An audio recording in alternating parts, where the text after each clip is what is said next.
High মিমিরা, তোমরা সবাই কেমন আছো?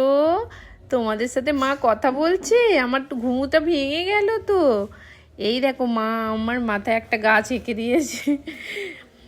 তো হাই ফ্রেন্ড, কেমন আছো তোমরা সবাই? আশা করছি তোমরা সবাই খুব ভালো আছো। আমরা তো ভালো আছি, কিন্তু আমার দুটো বাচ্চার একটু সর্দি হয়েছে। সর্দি কাশি, যেমন ওয়েদার চেঞ্জের জন্য রাত্রের দিকে গরম আর ভোরের দিকে ঠান্ডা। এটা সব বাড়িতে বাড়িতে, মানে সব ঘরে ঘরে এই একই কাহিনী।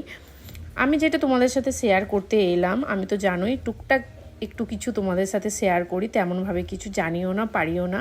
ভুল ত্রুটি হলে অবশ্যই মানে ক্ষমা প্রার্থী। আমার ছেলের খুবই কাশি আর সর্দিটা অবশ্যই, কিন্তু এখন তো কাশির ওষুধ পুরো ব্যান্ড করে দিয়েছে, সিরাপ একদমই খাওয়ানো উচিত না। যার কারণে আমি এই যে নাসাল ড্রপ আর এই যে হোমিওপ্যাথি এখন আমার সবথেকে বেস্ট অপশান। এর থেকে ভালো কিছু হয় না, তোমরাও ইউজ করো অবশ্যই।